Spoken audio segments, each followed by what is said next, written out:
MBBS in North America. 32 లక్షలకే MBBS. ప్రపంచవ్యాప్తంగా గుర్తింపున్న degree. Recent గా actually ఇందాక మాట్లాడుతున్నప్పుడు నెక్స్ట్ అదే పాయింట్ అని అన్నాను చూసావా, ఒక బాధ ఉన్నప్పుడు మనాలి తీసుకుని వెళ్ళింది అన్నప్పుడు నాకు తెలియదు అసలు బేసిక్ గా. నాకు అసలు ఇలా ఇలా అయ్యింది, ఇలా అంచుకి ఇలా ఒక ఎంగేజ్మెంట్ అయ్యి ఇలా బ్రేక్ అయింది అనే విషయం నాకు అసలు తెలీదు, నిజంగా తెలీదు. నువ్వు నాకు పరిచయమైన 1 year దాకా కూడా తెలియదు నాకు. రీసెంట్ గా నేను చూసినప్పుడు బ్రేక్ అవ్వడం ఏంటి, ఇది షాక్ అయిపోయా. అడుగుదామా మళ్ళీ వద్దురా బాబు సీరియస్ అవుతుంది ఎందుకులే అని చెప్పి నేను అడగలే. నిజంగా అయ్యిందా? నేను ఒక వీడియో చూసా, అది ఏ వీడియో అనుకున్నాను. స్వేర్ ఎలాగేయాలి, ఒట్టు ఎలాగేయాలి స్వేర్ ఏదో ఎంగేజ్మెంట్ అయినట్టు ఒక పక్కన కూర్చొని అలా నవ్వుతూ ఉంటారు. అది నాకేమో ఎడిటింగ్ వీడియోలా అనిపించింది. ఒక రీల్ చూసాను నేను యూట్యూబ్ లో ఉంది. నిజంగా అయిందా? ఎంగేజ్మెంట్ అయింది, అది బ్రేక్ అయింది. అది అంటే ఫ్యామిలీ సెట్ కాలేదు. సో ఎమోషనల్ అవుతావా? ఎమోషనల్ అంటే తెచ్చుకుంటావా ఎప్పుడైనా? అసలు ఇప్పుడు లేదు, ఇప్పుడు అసలు పిచ్చలైట్ యూ అన్లక్కీ ఫెలో అనుకొని వదిలేస్తాం అంతే. అలా ఉండాలిరా. ఎక్కువ స్ట్రెస్ తీసుకొని ఎవ్రీథింగ్ ఓకే అంటే ఆ సిచ్యువేషన్ ఆ టైంలో మనం టఫ్ అనిపిస్తుంది, బట్ వెళ్తూ ఉంటే అది నార్మల్ అయిపోతుంది. ఆ టైంలో దానికి ఈజీ అయితే కాదు, డెఫినెట్ గా కాదు. సో ఆ టైంలో ఇది ఉంది, ఇది చెప్పాం కదా బెస్ట్ ఫ్రెండ్స్ ఎందుకు అయ్యామంటే నాకు ఆ టైంలో ఇది చాలా అది చెప్పాలి మరి ముందే చెప్పొచ్చు కదా. అదే చెప్పాను, అది పక్కనే ఉంది ఆ టైంలో. సో అది దాని నుంచి నేను ఓవర్కమ్ చేశాను అంటే ఇది వన్ ఆఫ్ ద రీజన్. అది నార్మల్ గా పెళ్ళి అనుకుంటే మొత్తం అన్ని మనం చూసుకుంటాం కదా ముందే. టైం అంతే, డెస్టినీ. మనం హ్యాపీగా ఉండాలని రాసి పెట్టినప్పుడు అలాంటివి అవుతూ ఉంటాయి. కానీ మనం హ్యాపీగా ఉంటామే, ఉంటాం. అదే అంటున్నా, ఉండాలి అని రాసి పెట్టినప్పుడు అలాంటివి క్యాన్సిల్ అవుతూ బ్రేక్ అవుతూ ఉంటాయి అంటున్నా. ఆల్ ఇస్ వెల్, అంత మనం everything happens for a reason. అంతే. మనుషుకి యూట్యూబ్ ఉంది, ఇన్స్టాగ్రామ్ ఉంది, ఎంత సంపాదిస్తారు? నాకు ఈ మధ్య బాగా క్వశ్చన్ కి బాగా వైరల్ అవుతున్నాయి. ఎంత సంపాదిస్తుంది? బానే అంటే 1 కోటి రూపాయలు ఇచ్చేస్తున్నారు మరి ఇక్కడ తీసుకోండి. 10 లక్షలు నెలకి, 5 లక్షలు. చాలా ఎక్స్పెక్ట్ చేస్తున్నావు శివ, ఓన్లీ యూట్యూబ్ నుంచి అంతే. అంటే మేము యాక్టివ్ ఉండం ఫర్ షూర్. ప్రమోషన్స్ ఇవి అన్ని కలిపి అసలు లేడీస్ కే ప్రమోషన్స్, లేడీస్ కే అవకాశం. నాకు నిన్న ఒకడు ఫోన్ చేశాడు, అన్నా ఇండస్ట్రీలో మనం ఉండలేమన్నా, ఓన్లీ అమ్మాయిలేనన్నా, పదరా మారిపోదాం అన్నా. నేను అట్లేం లేదు, నువ్వు పెట్టే క్రియేటివిటీ, నువ్వు పెట్టే ఎఫర్ట్స్ ని బట్టి, నీ కంటెంట్ బట్టి అఫ్ కోర్స్ ఉంటది. ఎందుకు మేల్ కంటెంట్ క్రియేటర్స్ కూడా చాలా బాగా చేస్తారు.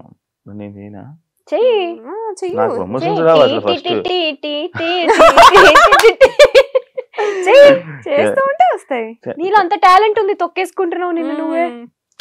హోస్టింగ్ దగ్గర ఆగొద్దు, వెళ్ళాలి, మల్టీ టాస్కింగ్ చేయాలి. దొరుకుతుంది టైం, దొరుకుతుంది, జీవితం అంతా తిరగబడిపోతుంది. తీసుకోవాలి నువ్వే, ఇంకా ఆప్షన్ లేదు. ఎంత వస్తాయి? ఓకే అంటే పర్టికులర్ గా ఇంత అమౌంట్ అని ఏం ఉండదు. నెలకి నాకు సీరియల్స్ నుంచి అక్కడి నుంచి నాకేమొద్దు, యూట్యూబ్ నుంచి ఇన్స్టాగ్రామ్. ఇప్పుడైతే లేదు, ఒకప్పుడు వచ్చేది 4 lakhs వరకు. ఇప్పుడు ప్రెసెంట్ అసలు లేదు, యూట్యూబ్ అస్సలు లేదు. ఎందుకు ఆఫీసర్ యూట్యూబ్ ఇద్దరు? ఇంట్రెస్ట్ లేదు. ఎంతసేపు మా పర్సనల్ లైఫ్ ఏం చూపిస్తాం చెప్పు? అలా అనేసరేంటి మరి, అంటే ఎంతసేపు మా పర్సనల్ లైఫ్ చూపించాలి, జనాలకు కూడా బోర్ కొడుతుంది చూసి అవే వీడియోస్. మా పర్సనల్ లైఫ్ మొత్తం ఉంటది మా యూట్యూబ్ ఛానల్లో. ఇంకా కొత్తగా చూపించడానికి ఏముంటది అంటే మేము డే టు డే ఏం చేస్తున్నాం, ఎక్కడ ఉన్నాం, ఇవన్నీ. మేము మహా అయితే ఫ్యామిలీతో ఉంటాం, లేదంటే ట్రిప్ లో ఉంటాం, అవన్నీ చూస్తారు వాళ్ళు. ఇంకేం చూపిస్తాం? ఇంకా కొత్తగా ఏమన్నా మా పెళ్ళి అయితే ఏమన్నా అప్పుడు కొత్త లైఫ్ కాబట్టి తెలియదు. పెళ్ళి అయినప్పుడు వీడియో పెడతారు, పెళ్లి వీడియో కోసం వెయిట్ చేయండి. నేను కూడా వెయిట్ చేస్తాను. అంశు నేను స్టార్టింగ్ 70 రూపాయలు అని చెప్పి చెప్పేవాడి. ఇప్పుడు ఎంత రోజు ఆదాయం? ఇప్పుడు ఎంత మంత్లీ ఆదాయం? ఏంటి 70 రూపాయలు? నేను ఫస్ట్ పర్ డే అంతే 70 రూపీస్ కి వర్క్ చేశాను.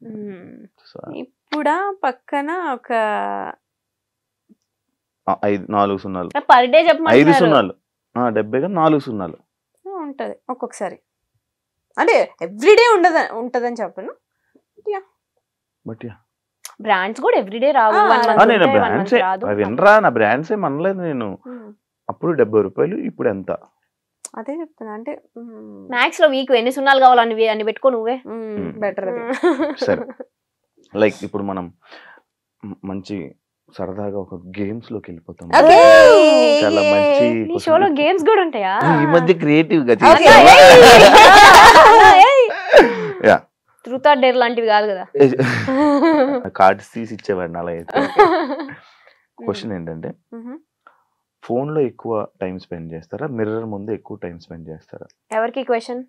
ఇద్దరు చెప్తారు. ఫోన్ లోనే ఫోన్ మిర్రర్. అమ్మాయిలు అంటే మిర్రర్ కదా, మిర్రర్ అంటే అమ్మాయి. మేము అమ్మాయిలకున్న క్వాలిటీస్ మాకేం పెద్ద ఎక్కువ లేవు. ఇప్పుడు అర్థం మీ ఆన్సర్లు. అమ్మో అంటే పోస్టులు పెట్టాలి, ఎడిటింగ్ చేయాలి, ఇవన్నీ ఉంటాయి కదా. సో నెక్స్ట్ టైం రీల్స్ చేయాలి. నేను ఇందాక వచ్చినప్పుడు నేను చూస్తున్నాను ఇద్దరు ఫోన్లు పెట్టి ఒకటే గెలిగేస్తున్నారు. అసలు రీల్స్ చూస్తున్నాం, ఆడియో రాకుండా రీల్స్ మధ్యలో డిస్టర్బెన్స్ రావద్దు కదా నీ షో మధ్యలో, అందుకని సైలెంట్ లో పెట్టి ఇంట్లో వాళ్ళకి మెసేజ్ చేయొద్దు అని చెప్పి అలా. ఫుడ్ మీరు పట్టుకుంటున్నా నేను కొట్టుకుంటా. ఎలాంటి అబ్బాయిలు చూస్తే క్రష్ ఫీలింగ్ వస్తుంది? నాకు ఫస్ట్ అబ్బాయి స్మైల్ అబ్జర్వ్ చేస్తా. నువ్వు కాదు అబ్బాయి అన్న. ఇంకోసారి పిలుస్తావు మమ్మల్ని షోకి? మీరు నా హార్ట్స్ రా, రెండు కళ్ళురా, మీరు నా మంచి ఫ్రెండ్స్ రా, మీరు పాజిటివ్ వైబ్ రా. ముద్దులు క్యూటీ. నేను శివాని నేను పర్సనల్లీ కలవక ముందు అమ్మో కాంట్రవర్సీ మనకెందుకులే ఈయనతో అని నిజంగా 1-2 సార్లు మనం కామన్ ఫ్రెండ్స్ లో కలిసినప్పుడు నేను చాలా డిస్టెన్స్ మెయింటైన్ చేశాను. నీకు అమ్మో ఈయనతో నాకెందుకులే కాంట్రవర్సీ అని. తర్వాత నీతో మాట్లాడిన తర్వాత నేను ఏంట్రా ఇంత డ్రాస్టిక్ చేంజ్ శివాకి, అక్కడ కనిపించే శివ ఏంటి, ఇక్కడ రియల్ లో ఉండే శివ ఏంటి అని. ఈయన పేరు కూడా స్వీటు అని ఉంటది. ఫస్ట్ పర్సన్ పిలిచేది స్వీట్. నిజంగానే యు ఆర్ సచ్ స్వీట్. వినండి రా యాక్చువల్లీ వినండి. ఊరికే ఆన్ స్క్రీన్ అలా ఉంటాడు కానీ బయట కిడ్ మెంటాలిటీ. చెప్పండి ఇప్పుడు క్రష్ ఫీలింగ్. నాలాంటి చూస్తున్నా సార్, చెప్పండి క్రష్ ఫీలింగ్. ఇప్పుడే చెప్పాను కిడ్ అని, ఇక సైలెంట్. సరే చెప్పు. స్మైల్. నేను hair style, beard. Hair style లేదు, బియర్డ్ ఉంది, రెండు ఉండాలి.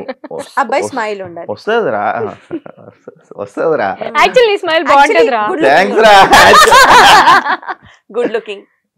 అది లేదు, అది లేదు. ఎందుకు రా? Beard, hair style, well grooming అంతే minimum. Bare maintenance. Okay okay అర్థం. ఇంకా ఏం లేవంటావు. ఓకే, లవ్ ని బిలీవ్ చేస్తారా లేకపోతే వేస్ట్ ఆఫ్ టైం అని వదిలేస్తారా? లవ్ బిలీవ్ చేస్తా. ఎందుకు, నీకు ఏ రిలేషన్ స్టాండ్ అవ్వాలి అన్నా లవ్ అనేది ఖచ్చితంగా ఉంటుంది అందులో. ఇప్పుడు మా ఫ్రెండ్షిప్ లో లవ్ ఉంటేనే ఆ ఫ్రెండ్షిప్. ఇప్పుడు నాకు నా ఫ్రెండ్షిప్ లో కూడా లవ్ ఉంది, ఉంటది డెఫినెట్లీ. యా, మన అందరిలో ఆ లవ్ ఉంది కాబట్టే నువ్వు పిలవగానే మేము షోకి వచ్చాం. మేము ఎంత రోజు చేస్తున్నా నువ్వు దాన్ని హార్ట్ఫుల్ గా తీసుకుంటున్నావు. మీకు మాకొద్దులే,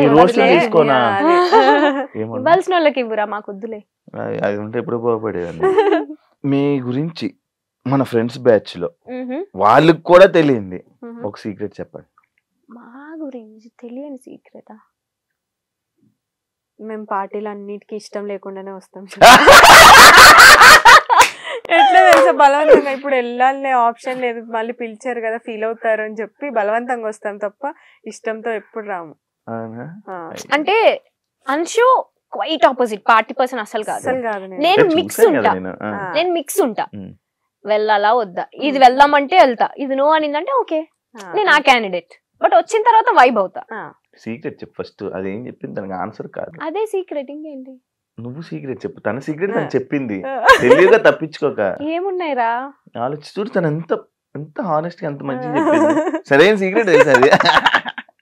నేనా ఫస్ట్ ఒక ఏదైనా గ్యాదరింగ్ అంటే ఒక చిన్న భయంతో వస్తా. ఏంటంటే అందరిని చూసి అని నవ్వాలి, ఇది ఒకటి ఉంటుంది దానికి. ఇప్పుడు అందరిని పలకరించాలి, మనం అందరికి స్మైల్ ఇవ్వాలి అనుకుంటది. సరే అని చెప్పి నోరు నొప్పి వస్తుంది అని ఉండి ఉండి. ఇప్పుడు ఏం రన్ అవుతుంది తెలుసా, ఇందాక చెప్పింది కదా పార్టీస్ కి ఇష్టం లేకపోయినా వస్తాను. ఊహించుకుంటున్నాను ఏ పార్టీ అన్షు రియాక్షన్స్ అన్ని నాకు గుర్తొస్తున్నాయి ఒక్కొక్కటి లాగా, అది రన్ అవుతున్నాయి ఇప్పుడు నాకు. మేము యాక్చువల్గా చిల్ అవ్వడానికి వెళ్తాం అనుకుంటారు కానీ మాకు ఫ్రెండ్స్ ని కలవడం ఇష్టం, మీటప్ ఇష్టం, అప్పుడప్పుడు కలవడం ఇష్టం, బట్ పార్టీ ఫ్రీగా అయితే కాదు. ఇంట్లో కూర్చొని సరదాగా మనందరం నేచర్ ని చూస్తూ అలా సైలెంట్ గా అలా ఎంజాయ్ చేసే టైప్. నేచర్ ఏంటో నాకు ఎప్పుడు వస్తుందో అది ఎప్పుడు తగులుతుందో ఏంటో. ఎప్పుడైనా ఎగ్జామ్ టాపర్ కాబట్టి ఎగ్జామ్స్ లో ఎప్పుడైనా సంబంధమే లేదు క్వశ్చన్ కి చీట్ చేశారా?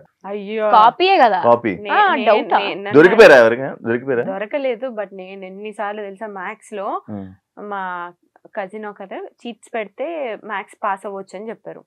సరే అని చెప్పి చిట్స్ తీసుకొని వెళ్ళా. అది ఏ చిట్స్ దేనికి వాడాలో తెలియదు నాకు, అంత వీక్ మ్యాథ్స్ లో నేను.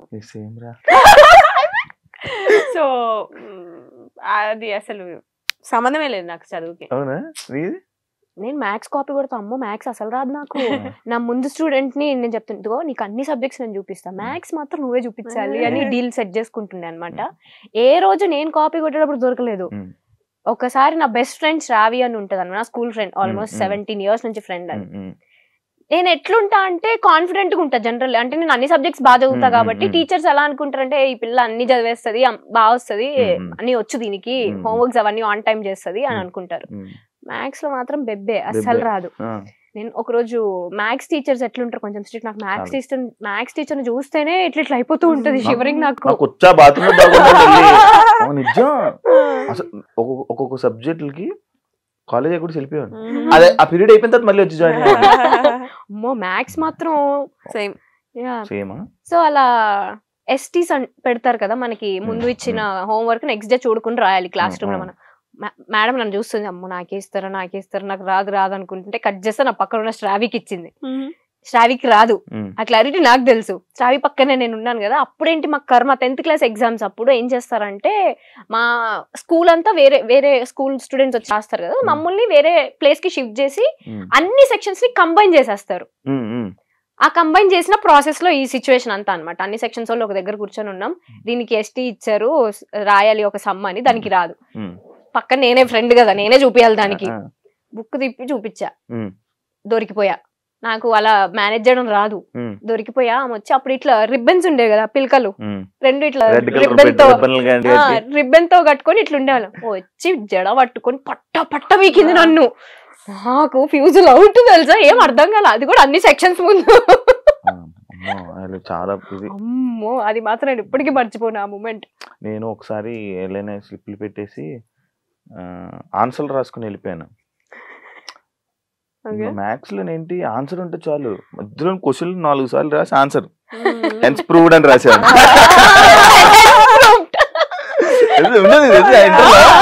అంతా ఒకటి రాసేవాడిని, ఫార్ములాని గుర్తెచ్చుకోండి, దీనికి ఏ ఫార్ములా వాడాలి, ఏదో అది కూడా మనం బిగ్ బాస్ లో దొరికిపోయింది. అంత రాసి ఏదో క్వశ్చన్ తీసుకుని వచ్చి రాసేసి హెన్స్ ప్రూవ్ 2 లైన్స్ రాసి దానికి బాగా హైలైట్ చేసి కానీ పాస్ అయ్యాను రా. ఆ ఆన్సర్లన్నీ కనుక్కోవడం, ఎవరి దగ్గర అడగడం, లేకపోతే ఇవి బిట్స్ అదొకటి. నేనేం చేస్తాను తెలుసా, సమ్ గుర్తుంటుంది, దానికి ఆన్సర్ గుర్తుంటుంది, మధ్యలో స్టెప్లన్నీ ఎగ్గొట్టేస్తా, ఏదేదో రాస్తా, లాస్ట్ కి ఆన్సర్ అది సేమ్ ఆన్సర్ రాసి వదిలేస్తా. హెన్స్ ప్రూవ్డ్ అది. ఇప్పుడు ఇది relationships and flirty types the points అన్నమాట. ఇప్పుడు ఆల్రెడీ చెప్పేశారు కాబట్టి దానికి ఇందాక క్వశ్చన్ ఇది అదే. ఒకవేళ మన ఎక్స్లు సడన్ గా కలవాల్సి వస్తే, కలిస్తే ఏం మాట్లాడతారు? నేనేం మాట్లాడను, జస్ట్ ఇందాక చెప్పిన అంతే. నువ్వు గో టు హెల్. హెల్లే ఇప్పుడు ఇది ఉంది కాబట్టి కొంచెం డీసెంట్ గా